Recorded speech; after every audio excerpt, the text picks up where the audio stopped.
1. New message. Hi, hello. I'm the junior manager here at the restaurant. I'm supposed to walk you through the job as our new security guard. From your resume, I can tell that you're already a well-experienced guard. But, it's protocol, so I have to walk you through the basics anyway. So, let's get started.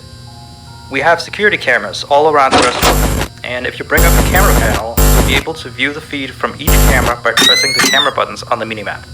Now, our lights are always off during the night, obviously because it'd be a waste of power to leave them on all night. So to actually see something on the cameras, you can activate the camera system's night vision mode. You activate night vision by clicking on the button of whatever camera you're currently viewing. So for example, say you want to see what's on camera 1. You bring up the camera panel, you click on the button that says Cam 01, and then to use night vision, you click on Cam 01 again. Once night vision is activated, you can click on any of the other cameras and view them with night vision as well. And you turn it off the same way you turn it on. Now, night vision takes more power than regular vision, so make sure you use it sparingly. Your first priority as a security guard here is to keep an eye on the animatronics. Those are really expensive machines, and we do not want them stolen. And you keep an eye on them through the cameras. We have quite a few animatronics here at Candy's.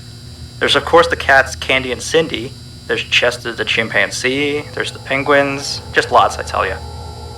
So, you also have 3 security doors in your office, each of which can be closed by pressing the door button by each door. These are here in case you're in some sort of danger, but personally I just use them to shut myself off from the world when I need a break.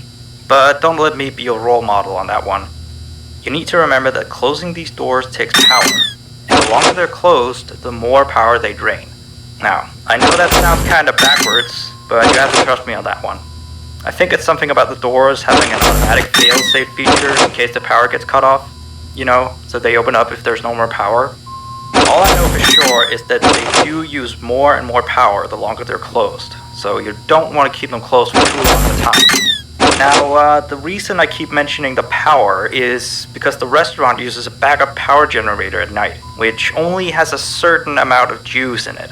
So anything from viewing the cameras to using the security doors takes power. You can see how much power you have left on the computer on the desk in front of you.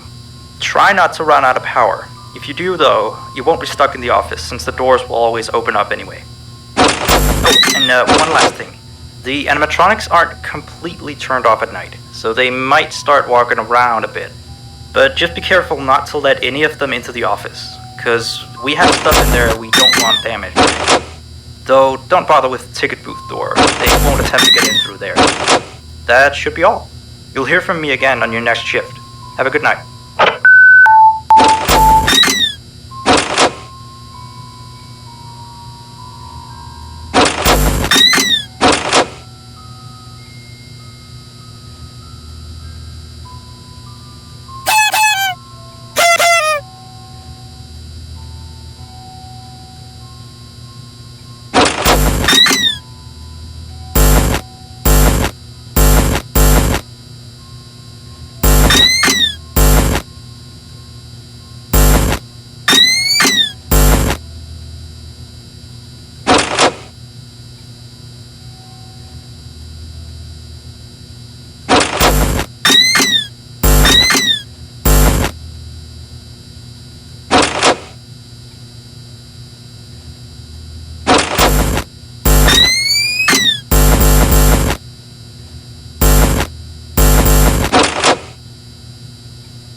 1. New message. Hey there. I put up a note today to gather some intel on the animatronics from the other employees. Just to get a list of the issues we've had with them. They've written down some stuff here for you, so let's see. Alright, so obviously the animatronics walk around at night, you know that by now. They try to get to places they shouldn't be. Yep. They act weird after dark. Yep. They don't like adults. I mean, I suppose. They always seem nice around children. Around us employees, they just kinda stare at you. I always thought they just had to be coded to interact with anyone other than children. But some of the other employees have felt threatened by them now and then. But I know that some of them are also superstitious morons. So who knows if they just became scared when the animatronic looked at them in the eyes or something. Anyway, one last thing on the list here. The last penguin interferes with the system. There's a sentence I never thought I'd say. We have these penguin animatronics as waiters. They take people's orders and whatnot. We used to have 3 of them, but 2 of them broke down and haven't been fixed yet. I think they're referring to the 3rd penguin that still works, or, well, apparently it doesn't quite work. So yeah, definitely don't let him into the office. His presence alone could probably destroy our systems. Well, that'll be it for now. I'll be sure to leave another message for your next shift.